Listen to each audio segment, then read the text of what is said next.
Setelah membelikan Jian makan, Dong-hun mengantarkannya pulang. Namun setelah itu, Jian tidak langsung masuk guys. Dia rupanya pergi menemui Jun-young yang telah menunggunya. Jun-young marah besar dan menampar Jian yang mengkhianatinya setelah dibayar dan meminta Jian segera pergi dari kantor dan mengancamnya. Namun Jian menolaknya dan menunjukkan bahwa dirinya memiliki rekaman suara Jun-young yang meminta Jian mendekati Dong-hun saat dulu. 그리고 절대로 발뺌 못해. Di rumah, tampak Yoon-hee menunggu Dong-hun dan mengajaknya minum bersama dan mengobrol tentang pemilihan direktur yang kian dekat. Yoon-hee lalu meyakinkan Dong-hun bahwa dia pasti bisa terpilih. Ini kali pertama Yoon-hee tampak memperhatikan Dong-hun. Esoknya, ibu meminta tolong Ki-hun dan Sang-hun mengantarkan makanan ke rumah Dong-hun. Saat itulah Ki-hun tanpa sengaja melihat pintu yang sebelumnya dipukul oleh Dong-hun. Ki-hun yang tahu betul sifat Dong-hun yang jarang marah apalagi mengamuk lantas bertanya pada Yoon-hee yang sedang di rumah sendirian mengenai apa yang terjadi hingga pintu mereka rusak. Tanpa sengaja guys, Ki-hun yang memang biasa meracau sembarangan bercanda sambil menebak bahwa Yoon-hee berselingkuh dan membuat Yoon-hee terdiam. Melihat ekspresi Yoon-hee yang berubah, Ki-hun menyadari bahwa tebakannya ternyata benar dan tanpa sengaja Sang-hun pun mendengarnya dari luar. Setelah mengetahui semua itu, hati Ki-hun dan Sang-hun hancur meratapi nasib Dong-hun yang menyedihkan. 아니라고 해요.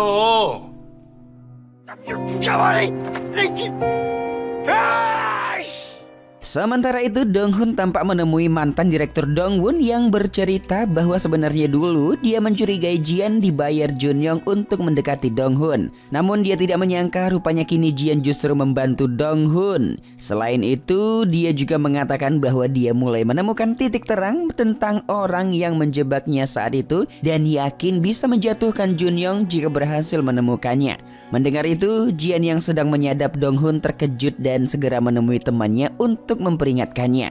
Mendengar itu, teman Jian yang awalnya yakin mulai ragu dirinya bisa lolos. Sehingga dia mengajak Jian untuk kabur bersama karena khawatir Jian justru dalam bahaya jika dirinya ketahuan. Jian lalu berkata dia akan memikirkannya. Jian tidak ingin meninggalkan Dong-hun sebelum ia menjadi direktur. Setelah kembali ke kantor, Dong-hun ditelepon istrinya yang mengabarkan bahwa Ki-hun telah mengetahui perselingkuhannya.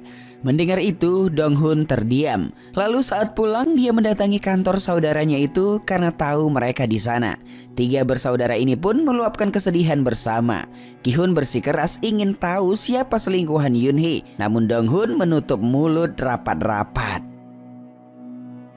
Sementara itu, di tempat Kwang-il, tampak orang suruhan Jun-young sedang mencari informasi tentang teman Jian. Dia berjanji akan membayar Kwang-il dan membantu menghabisi Jian jika Kwang-il membantunya. Namun guys, Kwang-il tampak berpura-pura tidak tahu dan seakan melindungi Jian. Di warnet, teman Jian yang sedang bermain game tampak dicari oleh beberapa orang. Dia pun akhirnya ketahuan dan berusaha kabur sambil menelpon Jian dan memintanya pergi mengamankan diri. Sementara di rumah teman Jian tersebut, tampak Kwang-il datang mengambil komputer yang berisi seluruh rekaman sadapan Jian. Esoknya tampak Jian bersiap pergi dengan membawa tas besar. Sementara di tempat lain, tampak Jung-hee pergi pagi-pagi sekali dengan penampilan yang berbeda dari biasanya. Rupanya Jung-hee pergi ke kelenteng dan menemui Gyeomduk. Setelah acara keagamaan selesai, Jung-hee mengajak Gyeomduk bicara. Rupanya mereka dulu memiliki hubungan khusus dan Jung-hee belum bisa melupakannya hingga kini. Jung-hee ingin Gyeomduk kembali, namun Gyeomduk yang telah menyerahkan dirinya untuk menjadi biksu tidak bisa memenuhi permintaan itu. Jung-hee pun hanya bisa menangis sambil meninggalkannya. Rupanya Gyeomduk adalah alasan Jung-hee hidup tanpa arah dan tujuan.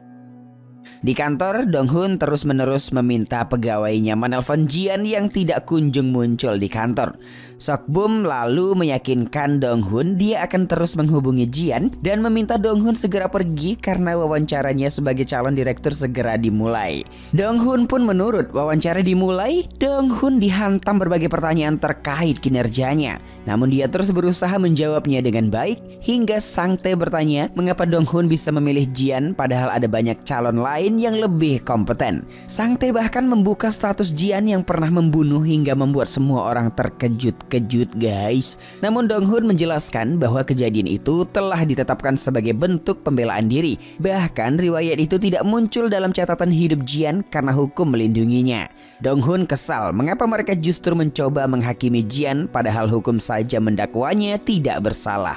Mendengar semua itu, Jian yang sedang kabur pun hanya bisa mengusap air matanya. Setelah wawancara, Dong-hun masih tampak sibuk menanyakan Jian dan menyadari bahwa di lacinya ada sandal yang sebelumnya telah diambil kembali oleh Jian. Dong-hun pun menyadari sesuatu terjadi.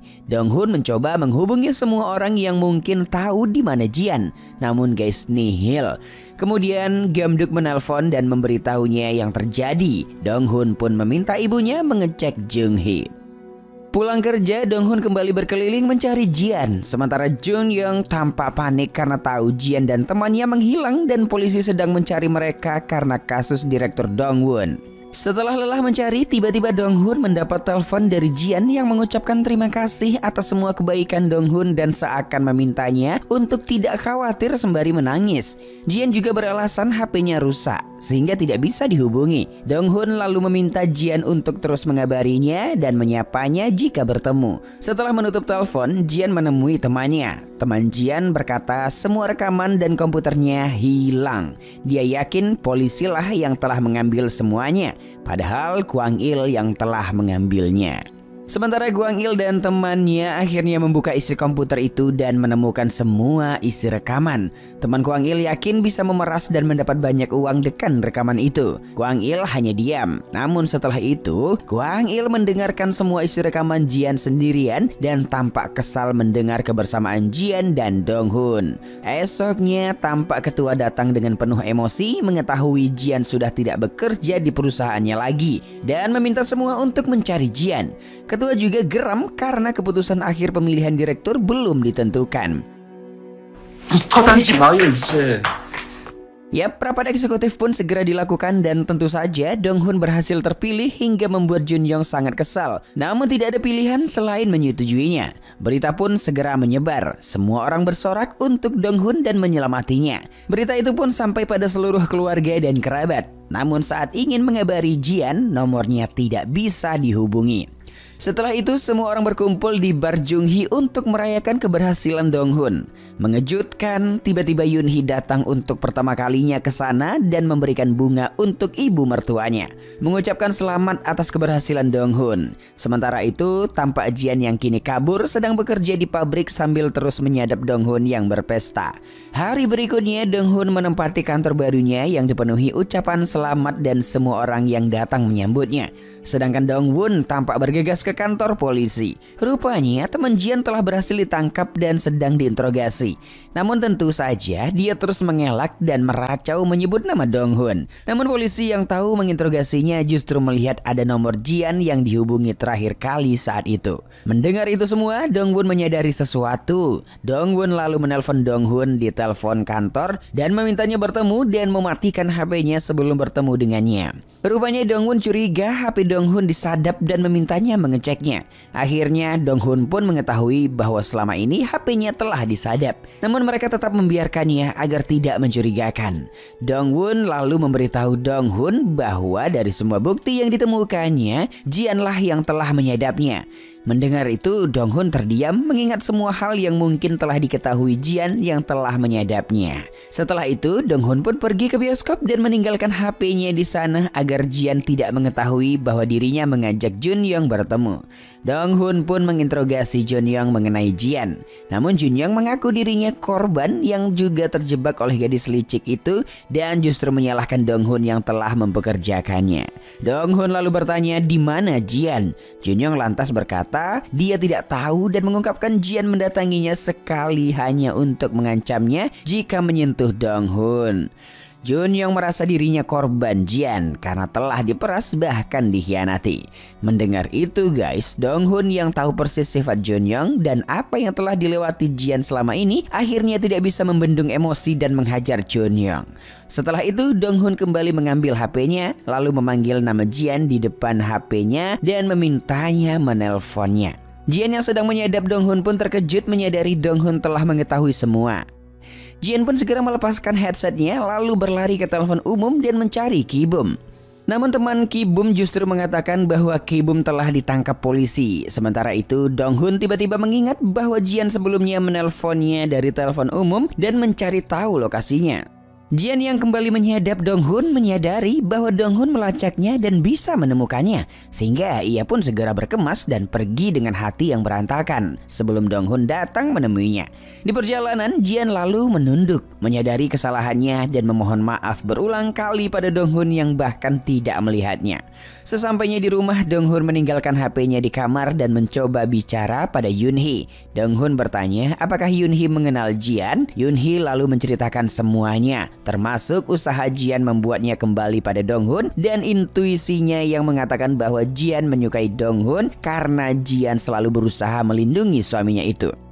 Dong-hun lalu bercerita bahwa Jian saat ini sedang dalam pelarian dari polisi karena dia tidak ingin rahasia perselingkuhan istri Dong-hun terbongkar. Mendengar itu guys, Yoon-hee menangis dan memohon Dong-hun untuk membongkar saja semuanya agar Jian tidak perlu lari lagi dan meminta maaf pada Dong-hun. Esoknya Dong-hun pergi ke kantor polisi menemui teman Jian. Dia menanyakan keberadaan Jian dan menitipkan pesan pada Jian. Dong-hun meminta teman Jian itu menyampaikan pada Jian bahwa ini bukan masalah besar dan meminta Jian segera menghubunginya. Tak lama setelah itu guys, Ki-bum pun akhirnya dibebaskan karena tidak cukup bukti. Dia lalu menelpon Jian yang kini pindah bersembunyi di tempat bapak cleaning service. Ki-bum tampak panik karena tidak tahu di mana komputernya yang berisi barang bukti itu berada. Setelah menutup telepon, bapak cleaning service datang membawakan makanan dan obat untuk Jian yang tampak sakit. Namun Jian menolaknya. Sedangkan rekan Gwang-il akhirnya menemukan informasi tentang CEO Jun-young. Dia lalu menelpon Jun-young dan mencoba memerasnya dengan rekaman yang dimilikinya hingga membuat Jun-young panik. Di ruangan lain, Gwang-il tampak masih fokus mendengarkan suara rekaman itu. Hingga akhirnya Gwang-il sampai pada sebuah rekaman ketika Jian bercerita pada Dong-hun mengenai masa lalunya bersama Gwang-il. Jian berkata bahwa Gwang-il dulu adalah orang yang baik. Bahkan terkadang ketika ayah Gwang-il memukuli Jian dan Ki-bum, Gwang-il lah yang melindunginya dan bahkan juga ikut dipukuli. Gwang-il dulu selalu menjaga Jian. Bagi Jian, kini Gwang-il sedang tersiksa oleh ingatannya saat dia menyukai Jian, sementara Jian tersiksa oleh kenangan ketika Gwang-il baik padanya.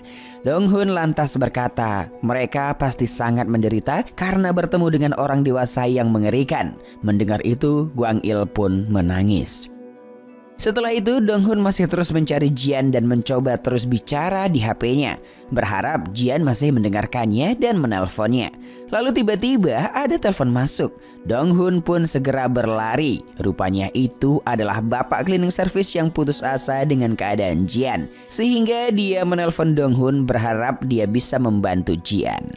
Tak lama kemudian Dong-hun sampai dan menemui Jian. Jian sangat terkejut dan ketakutan melihat Dong-hun. Jian yang berpikir Dong-hun marah padanya lantas berkata kasar dan menyalahkan Dong-hun yang selalu berbuat baik padanya.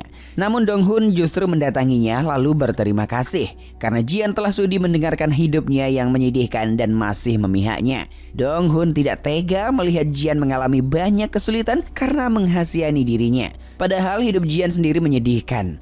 Hal itu membuat hatinya sakit guys. Dong-hun lalu berjanji dia akan hidup bahagia sehingga Jian tidak perlu mengkhawatirkannya lagi. Mendengar itu Jian menangis dan berkata bahwa dia ingin Dong-hun bahagia. 파이팅!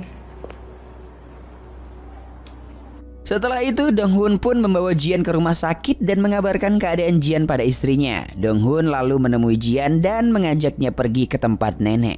Lalu pergi ke kantor polisi untuk mengungkapkan semuanya. Dong-hun berjanji istrinya akan membela dan melindungi Jian.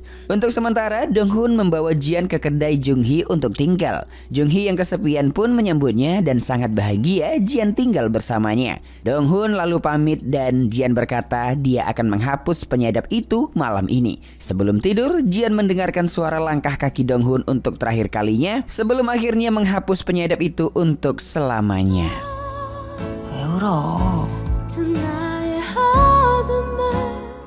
Esoknya guys, Donghun tampak pergi makan berdua dengan ketua. Mereka tampak berbincang dengan santai. Hingga akhirnya Donghun mengungkap semua tentang perselingkuhan itu dan mengungkapkan keinginannya untuk mengundurkan diri dari perusahaan.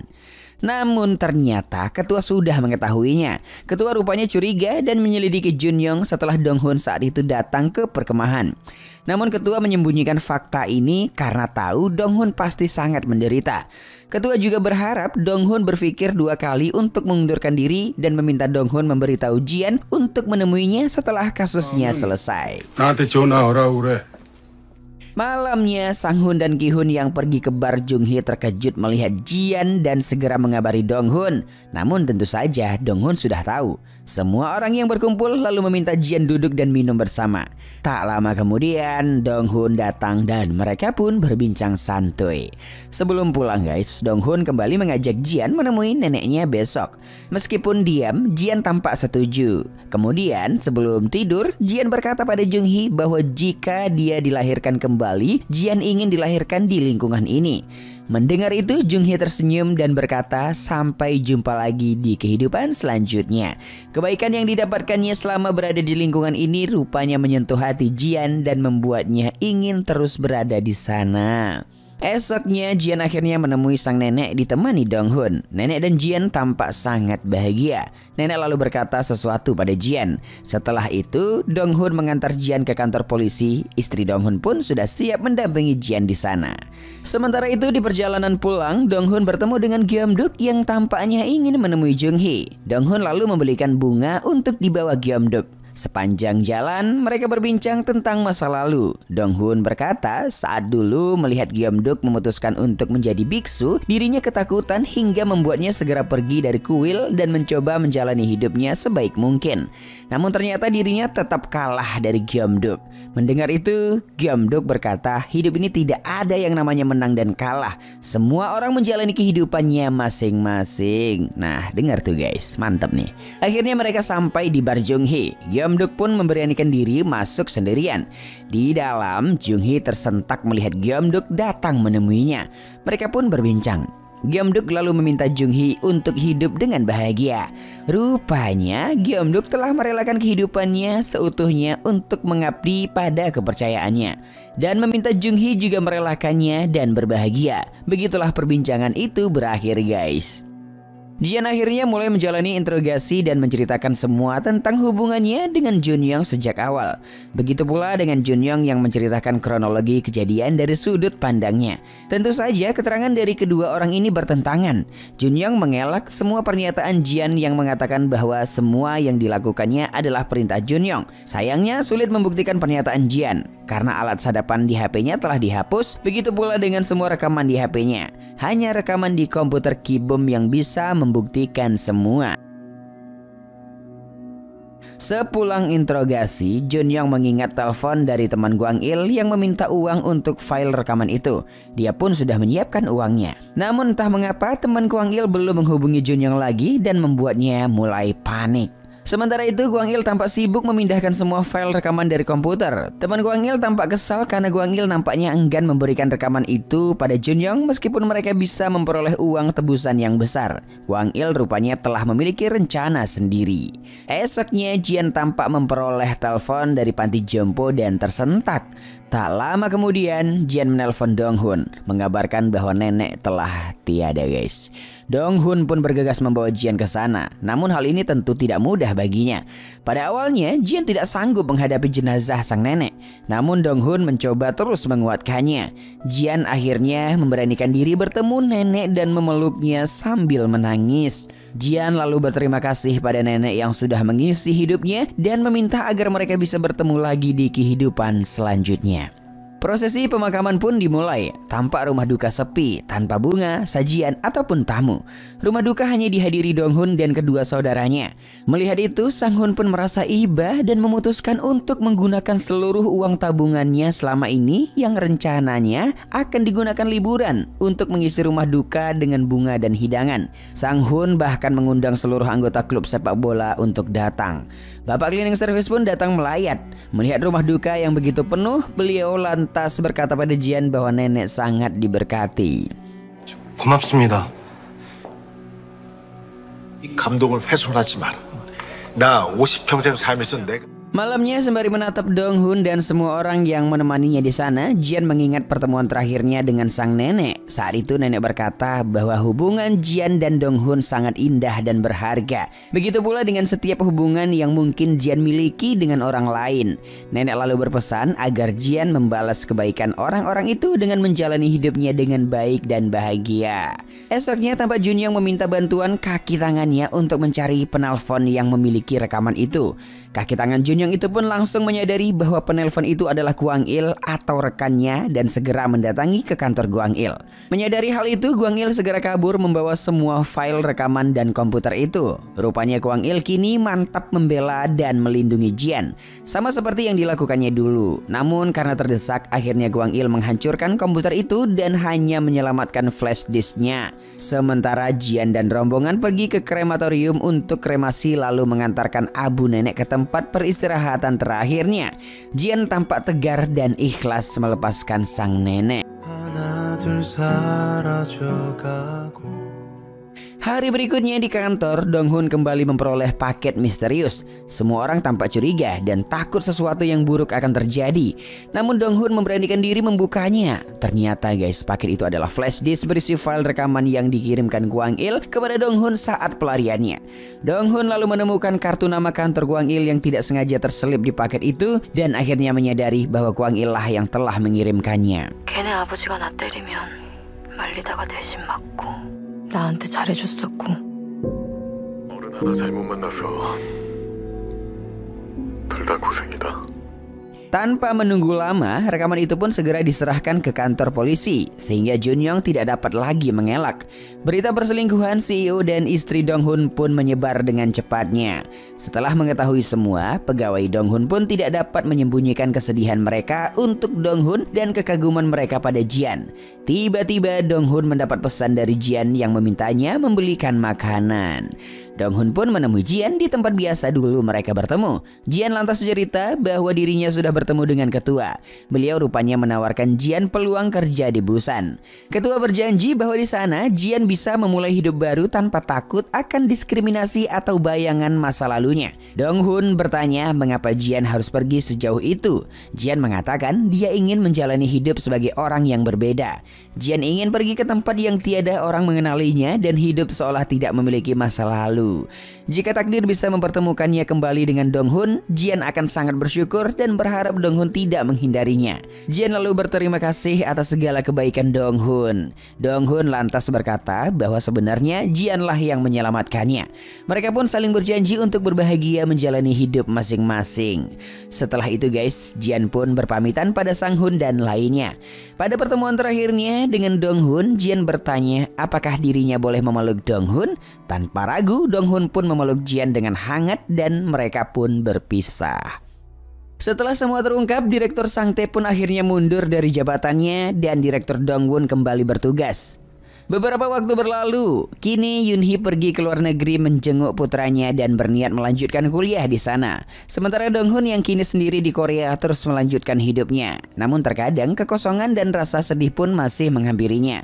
Hal ini tentu manusiawi ya kan guys. Kita semua tentu merasakan sedih dan bahagia silih berganti. Sementara itu, setelah sekian musim berlalu, Ki Hun akhirnya memutuskan hubungannya dengan Yura. Namun keterpurukan Dong Hun tidak berlangsung lama. Akhirnya Dong Hun berhasil bangkit dan membangun perusahaannya sendiri bersama orang-orang kepercayaannya. Sedangkan Jian tampak dirinya kini telah mampu bersosialisasi dengan teman-temannya, bahkan menjadi sukarelawan mengajar bahasa isyarat. Dirinya tampak begitu nyaman dan percaya diri. Suatu hari ketika Jian pergi bersama teman-temannya ke sebuah kafe, tanpa sengaja dia melihat Iya, dia melihat Dong Hun di sana guys. Rupanya takdir mempertemukan mereka kembali dalam keadaan yang lebih baik. Mereka pun mengobrol sebentar. Jian rupanya telah dipindahkan ke cabang utama di Seoul. Jian pun berharap bisa mentraktir Dong Hun sesekali. Pada akhirnya mereka berhasil menemukan kenyamanan hidup masing-masing. Dan begitulah kisah ini berakhir guys. My Mister adalah sebuah drama Korea yang dirilis pada tahun 2018 lalu. Drama ini disutradarai oleh Kim Won Suk dan ditulis oleh Park Hye Young. Drama ini mendapatkan banyak perhatian dan pujian dari penonton dan kritikus karena cerita yang mendalam, akting yang kuat, dan penyampaian yang emosional guys. My Mister menceritakan kisah kehidupan seorang pria paruh baya bernama Park Dong Hoon yang diperankan oleh abang ganteng Lee Sun Kyun yang berjuang dalam kehidupan pribadinya dan pekerjaannya. Dia bertemu dengan Lee Jian yang diperankan oleh Mbak Cantik Ayu, seorang wanita muda yang memiliki masa lalu yang sulit. Meskipun terdapat perbedaan usia dan latar belakang mereka, hubungan mereka perlahan-lahan tumbuh menjadi persahabatan yang kuat ketika mereka saling mengerti dan mendukung satu sama lain. Satu hal yang membedakan My Mister dari drama-drama lainnya guys adalah pendekatannya yang realistis dan emosional terhadap kehidupan sehari-hari. Drama ini menggambarkan masalah yang sering dihadapi oleh orang biasa yang menggali emosi manusia dengan sangat mendalam. Dalam perjalanan ceritanya, My Mister menyoroti berbagai isu sosial seperti korupsi, pelecehan, dan kesulitan hidup yang sering kali terabaikan. Performa para pemeran dalam drama ini sangat mengesankan. Lee Sun Kyun dengan sangat baik menghidupkan karakter Park Dong Hoon, memperlihatkan penderitaannya secara menyentuh. Ayu juga memberikan penampilan yang luar biasa sebagai Lee Jian, menampilkan sisi yang kuat dan rapuh secara seimbang. Selain itu, para pemeran pendukung seperti Park Ho San, Song Se Byuk, dan Lee Jia juga memberikan penampilan yang luar biasa, menambahkan kekayaan drama ini. Sutradara Kim Won Suk berhasil menghadirkan visual yang indah dan atmosfer yang gelap dalam My Mister. Penggunaan pencahayaan yang tepat dan sinematografi yang kuat menambah intensitas emosi dalam setiap adegan. Selain itu guys, soundtrack yang menyentuh dan mendukung dengan baik suasana drama. Nah, secara keseluruhan My Mister adalah drama yang penuh dengan kehidupan, emosi, dan kesulitan hidup yang nyata. Ini bukanlah drama yang menghibur semata guys, tetapi lebih merupakan cerminan kehidupan yang memperlihatkan sisi yang paling rentan dan manusiawi dari karakter-karakternya. Jika kalian menyukai drama dengan cerita yang mendalam, akting yang kuat, dan sentuhan emosional yang mendalam, maka My Mister sangat layak untuk kalian tonton. Oke ya, dan terakhir masuk pada penilaian. Biro Perfilman UBR Media memberikan rating drama My Mister 9,1. Like dan share ke teman-teman tersayangmu agar mereka juga ikutan nonton drama keren ini. Dan jangan lupa subscribe channel UBR Entertainment. Terima kasih banyak dan bye-bye. Engkau kini bukanlah untukku, sungguh ku tahu ingin ku telah jauh. Cukup sudah kau lupakanlah masa-masa itu, saat dulu aku di hatimu.